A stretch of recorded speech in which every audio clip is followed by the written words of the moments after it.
Hey guys, welcome to Boxing Squared for boxing news and views from around the internet. The Bulgarian Kubrat Pulev says it's now official that Hughie Fury will face him in an IBF final eliminator in Bulgaria on October 27th, with Fury now having signed the contract. And at the same time that this news has come out, the 37-year-old Pulev, he's also confirmed he split from his long-time promoter Team Sauerland, which is of course fronted by the Sauerland brothers, Kalle and Nissa. So I'll get to that part a little bit later on and some thoughts on the potential what next promotional wise. But first I do want to talk about the fight, and let's get to a statement that Kubrat Pulev has made on his Facebook account. So he says, 23-year-old UK champion in heavy category Hughie Fury, 21 wins, 11 by KO, put his signature under a contract that turned him officially into the next rival of Kubrat Pulev, 25 wins, 13 by knockout. We can now confirm at 100% that the date of the match is October 27th and the place is Arena Armek in Sofia.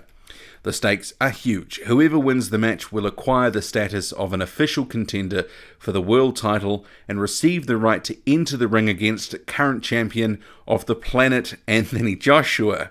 Hughie Fury is the cousin of former heavyweight champion Tyson Fury, who managed to dethrone Vladimir Klitschko in a duel held on November 29, 2015 in Germany.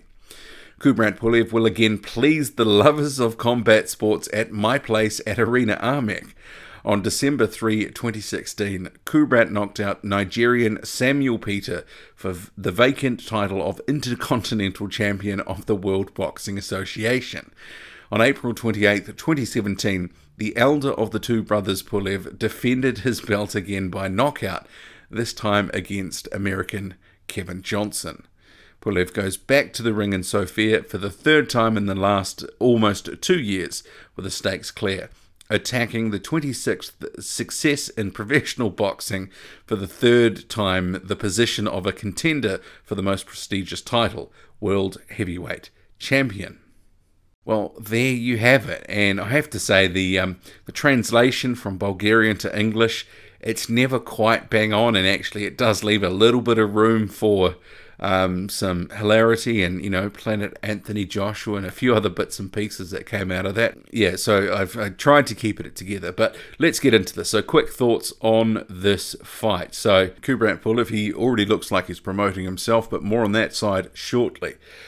So there's a lot on the line here. So we've got the mandatory challenger spot for the IBF champion Anthony Joshua up for grabs. And the IBF, it is strict about enforcing its mandatory. It's pretty much the only sanctioning body that does so on a consistent basis. So the winner is going to get a shot at the belt holder inside probably the next 12 months. And I potentially would have made that time scale a little bit sooner in terms of my thinking on it, but we've now had a bit of news that the WBA is potentially looking to call its mandatory soon, and I've covered that off in another video.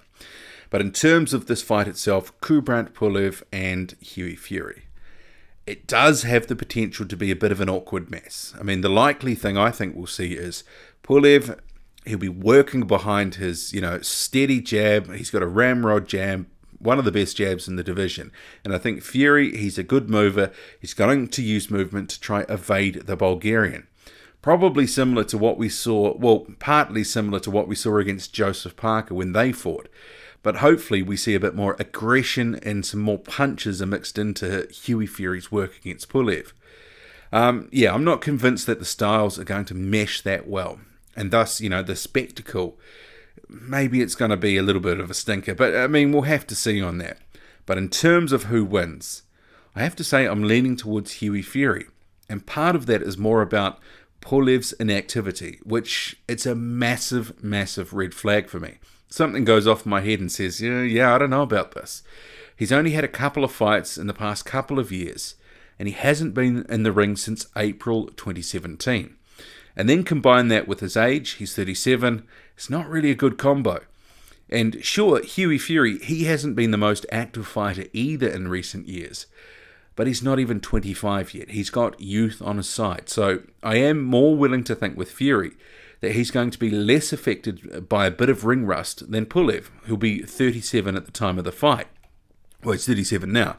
But in terms of Fury's activity, he has been a little more active than Pulev too. So the past year he's had the Parker fight, he's fought Sam Sexton, and we mustn't forget that, you know, he had an exhibition fight as a bit of a tune-up for Parker. So that's 3 fights in just over a year period. Whereas Pulev, by fight night, he wouldn't have been in the ring for 18 months. That's a long time, especially when you're 37 years old. It wouldn't actually surprise me if Fury tried to sort of put Pulev's stamina to the test and put his legs to the test, drag him around the ring. And it might sound sort of from left field, but I could actually see a scenario where Fury tires Pulev out in the opening round, sort of first 6-8 rounds, then really starts going to work, and then stops him. And if Pulev had have been a bit more active and he was 3 years younger, I wouldn't be thinking this, and I would favour him. But he hasn't been active, and he's not younger, he's 37. So at this stage, because I have these doubts about what Pulev really has left in the tank, I am going to go for the younger man. Maybe by decision, but I'm starting to think he might be able to get a knockout in this fight. And I do anticipate it will be a bit of a chess match for the first half a dozen rounds or so, before opening up a little bit. But Fury, being the away fighter, he's got to be cognizant that just trying to, you know, sort of flick the jab out there every now and then, it's not going to be enough. He needs to pick up clear rounds, so he's going to have to show more aggression than he did against Parker. Otherwise, he's leaving it over to the judges, and there's no guarantee he will get the close rounds. In that fight against Parker, he actually thought he'd done enough to win, but he ended up losing very wide on a couple of the judges' scorecards. It was, I think, 118 to 110 on 2 scorecards. So he is going to have to recognise he can't just run the whole night. He's going to have to throw some leather, show some bad intent, and actually put it on Pulev. Okay, so if we get to this second issue. So Kubrat Pulev, he's now confirmed publicly he's now without a promoter. He's bought out the remaining few months of his contract with Team Sauerland. Pulev says, everything happened 10 days ago. I paid $150,000 because of the early termination of the contract. We pursue different interests and we have a different ideology. I think everyone should pursue his goals in his own way, and that's for good for all, and I had to pay for it. In terms of that, Kubrat Pulev leaving Team Sauerland, am I surprised this has happened? Not really. I think the writing's been on the wall for a while, and Pulev has previously gone public just this year on a couple of occasions about the way that his career and the negotiations have been conducted on his behalf for fights. He hasn't been happy. And this instance here on screen, Pulev stated on Facebook he wasn't in sync with his promoters. And in another, so this one he says he's not happy that he hasn't been kept in the loop. So there has been a little bit of a theme of him not being happy and complaining publicly. There's been a few other instances, but you know, they're all kind of much of a muchness. But in terms of the what next, he doesn't necessarily need to do anything immediately, as Team Sauerland is not promoting this upcoming fight. It's actually a third-party, Epic Sports and Entertainment, that won the rights to promote this IBF final eliminator. So Sauerland, you would have to say, they were going to be on the sideline, sort of, you know, on the periphery of this event anyway. So to some extent, Pulev has just decided, well, I'll cut the cord now. Instead of waiting out till the end of the year, I'll jettison them, and I can just get on with this fight, which someone else is promoting.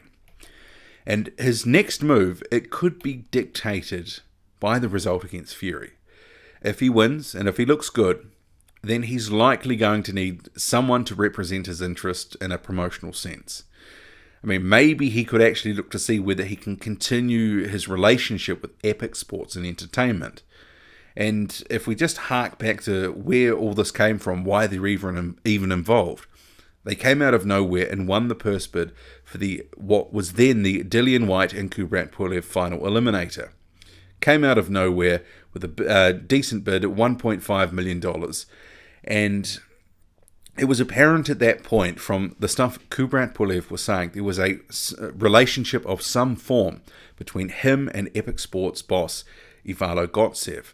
You know, he's also Bulgarian, and at that point he said, I want to stage this fight in Bulgaria.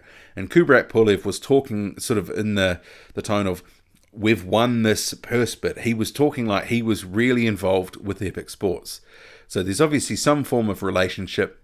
Perhaps it could continue. But the flip side is perhaps the more interesting one, because what if he does lose? Because I actually think Fury's got a very good shot of winning this fight. Will Kubrat Pulev, will he retire? It's a question we have to ask. Will he hang up the gloves if he doesn't win? I mean, realistically, if he loses, it's going to be a year or more, basically, to work back to some sort of position for a title shot.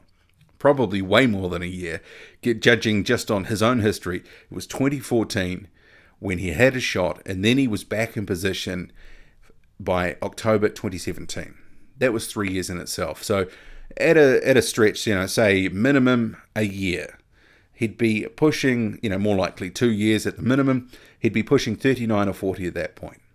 Depending on the nature of this loss, if he doesn't lose to Fury, he could continue. But Pulev is a very prideful man. I just can't see him wanting to devolve over time into a washed-up contender who's operating on the fringe of the division. Think of someone like a Thomas Adamek, for example. So, fair to say, a lot is on the line for Kubrat Pulev. In more ways than one. It's not just the final eliminator. Potentially his career hangs in the balance for this October the 27th fight, which is in Sofia. It's on home soil. He's going to bring out his countrymen, and you know he's got a lot of pressure on him to perform. And Fury is a young guy. He's, you know, early 20s. He's actually got quite a bit of experience, more than a lot of other guys that are his age, and he's no joke. Hughie Fury is a very good heavyweight, and he will be on the scene for quite a number of years to come. But is it his time, or does Kubrat Pulev, does he still have something in the tank? What do you expect to see? Who do you regard as the favourite for this fight, and why? Drop a comment loud and often, hit like, hit subscribe, follow me on Twitter, boxing_squared. I'm out.